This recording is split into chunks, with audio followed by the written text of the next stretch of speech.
नमस्कार। आज की कहानी का शीर्षक है भूत। रामू एक किसान था। अच्छी खेती बाड़ी थी। अपना घर, गाय भैंस और बैल सब कुछ था। बड़े सुख से कट रहे थे दिन उसके। उसकी एक बेटी थी जिसका विवाह हो चुका था। वह दूसरे गांव में अपने ससुराल में रहती थी। एक बेटा था जो बड़ा हो चुका था और खेत पर उसका हाथ बटाता था। पत्नी थी जो अब बूढ़ी होने लगी थी। रामू दिन भर खेत पर काम करता। शाम को घर आकर वो नीम के नीचे बिछी खाट पर लेट जाता और चिलम पीता रहता। इत्ते में पत्नी खाना बनाकर लाती। खाना खाकर वह चौपाल में जा बैठता जहाँ गांव के सब लोग मिलकर बैठते थे और पंचायतें होती थी। एक दिन जब वह खेत पर जाने लगा तो पत्नी बोली, बहुत दिनों से बेटी का कोई समाचार नहीं मिला। तनिक जरा जाकर देखाओ किस हाल में है मेरी बेटी। अभी जाता हूँ, वह बोला। उसने एक कपड़े में 2 रोटियां, एक प्याज और थोड़ा सा गुड़ बांधा, सर पर पगड़ी रखी, लाठी उठाकर चल पड़ा। कई कोस दूर था बेटी का ससुराल। रास्ते में रेत थी और भारी गर्मी पड़ रही थी। वह पसीने में डूबा हुआ था। तेज लू चल रही थी। उसे बड़ी प्यास लगी। कुछ दूर जाने पर उसे एक कुआं दिखाई दिया। वहां पीपल की पेड़ की ठंडी छाया भी थी। उसने पानी पिया, रोटियां खाई और वहीं लेट गया। थका हुआ तो था ही, नींद आ गई। जब आंख खुली तो दिन ढल रहा था।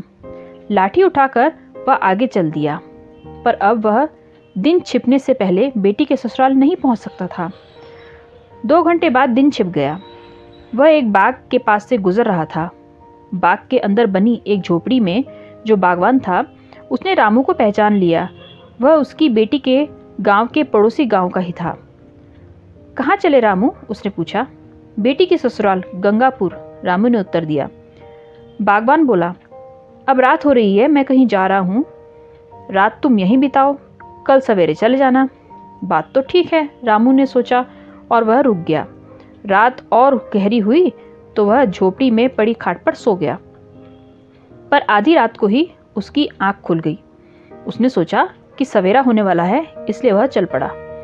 उसके जाते ही एक साधु बाग की ओर आ निकला और झोपड़ी में बिछी खाट पर लेट गया। चिलम पीते पीते उसकी आंख लग गई और चिलम की आग नीचे पड़े फूस पर उलट गई। अगले ही पल झोपड़ी में आग लग गई। सवेरे जब बागवान आया तो उसने देखा कि झोपड़ी जलकर राख हो चुकी है और एक आदमी इस तरह जला पड़ा है कि पहचान भी न जा सके। रामू जलकर मर गया, बागवान ने भारी अफसोस से कहा और उसकी बेटी के ससुराल की ओर भागा। रामू के जलकर मरने की खबर सारे गांव में बिजली की तरह फैल गई। रामू अंधेरे में रास्ता भटक गया था। सही रास्ते से भटक कर वह कोसों दूर निकल गया था। उसकी टांगें दुख रही थी। दोपहर हो चुकी थी जब बेटी का गांव उसे दिखाई दिया, परंतु उसे इस बात पर बड़ा आश्चर्य हुआ कि लोग उसका स्वागत करने के बजाय उसे देखते ही चीख मारकर भाग रहे थे। सारे गांव में भगदड़ मच गई। वह पूछता ही रहा, क्या हुआ, क्यों भाग रहे हो? पर वहां उत्तर देने वाला भला कौन था?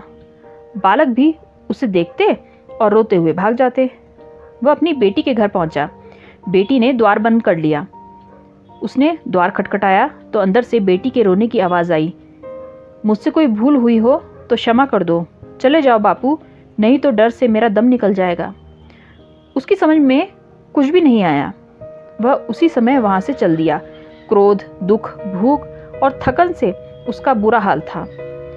आधी रात बीत चुकी थी जब वह अपने गांव पहुंचा। गांव वाले सो रहे थे। अपने द्वार पर पहुंचा तो द्वार बंद था, लेकिन अंदर से पत्नी के रोने की आवाज़ आ रही थी।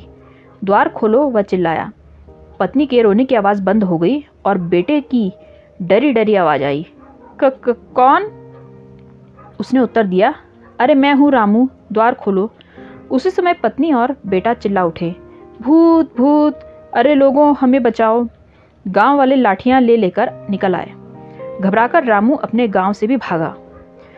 अब वह गांव में जा छिपा। बड़ा परेशान था कि यह सब क्या हो रहा है। भूख के मारे उसका दम निकला जा रहा था। सवेरे एक किसान सिर पर एक पोटली रखे खेत की ओर जाता दिखाई दिया। वह लालू था, रामू का पड़ोसी। रामू खुश हो गया कि लालू उसकी सहायता जरूर करेगा। वह लालू को बुलाने लगा, लालू मेरी बात सुन। परंतु लालू उसे देखते ही पोटली फेंक कर भाग गया। उसमें रोटियां और प्याज थी। रामू ने पेट भर कर खाना खाया और नदी की ओर पानी पीने गया। वहाँ धोबी कपड़े धो रहा था। उसे देखते ही वे घाट छोड़कर भूत भूत चिल्लाते हुए वहाँ से भाग गए। उसने पानी पिया और एक झाड़ी में लेटकर सोचने लगा कि क्या करे। लेटे लेटे उसे नींद आ गई। आँख खुली तो दिन छिप रहा था। वह फिर गांव की ओर चला, परंतु गांव के बाहर ही लोग लाठियां लेकर बैठे हुए थे। देखते ही वे उसके पीछे भागे। वह फिर जंगल में आ छिपा। इसी प्रकार कई दिन बीत गए। किसानों ने खेत पर जाना छोड़ दिया। एक दिन उसने जंगल में एक पुजारी को आते देखा। वह झाड़ी में छिप गया। पुजारी जब पास आ गया तो वह अचानक उसके सामने आ खड़ा हुआ। पुजारी थर थर काँपने लगा। रामू ने पूछा, क्यों डरते हो मुझसे? सब क्यों मुझसे दूर भागते हैं?